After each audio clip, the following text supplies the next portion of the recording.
থেকে 3 মিনিটের একটি ছোট গল্প শুনে যাবেন, আশা করি ভালো লাগবে। একটি ছেলে খুবই সাদাসিধা ছিল।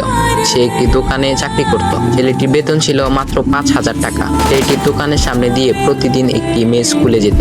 মেয়েটি প্রতিদিন বোরকা পরে যেত, কিন্তু প্রায়ই মুখটা খোলা থাকতো। একদিন হঠাৎ করে ছেলেটির নজর পড়লো মেয়েটির দিকে। এভাবে বেশ কয়েকদিন যাবার পর মেয়েটি বুঝতে পারলো ছেলেটি তাকে লক্ষ্য করে। মেয়েটিও বাঁকা চোখে ছেলেটির দিকে তাকাতে শুরু করলো। ছেলেটি মেয়ের চলাফেরা দেখে মুগ্ধ হলো।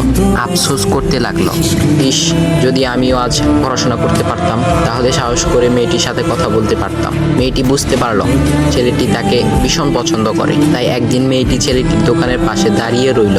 তখন ছেলেটি দুপুরের খাবার খাওয়ার জন্য দোকানের বাইরে আসে। সে চায়ের দোকানে গিয়ে 5 টাকার একটি রুটি খেয়ে পানি পান করে আসতে লাগলো। তখন মেয়েটি তার কাছে গেল। তুমি ভাত খেলে না, রুটি দিয়ে পেট ভরবে?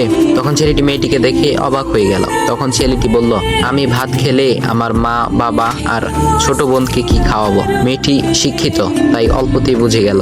সে হাত ধরে বলতে লাগলো, তাহলে তুমি যে আমাকে পছন্দ করো, আমাকে কি খাওয়াবে? তখন ছেলেটি বলল, আমি তো তোমাকে আপন করে পাওয়ার জন্য দেখি না, কারণ সে যোগ্যতা আমার নেই। তবে এটা সত্যি যে তোমাকে দেখলে আমার খুব ভালো লাগে, তাই দেখি।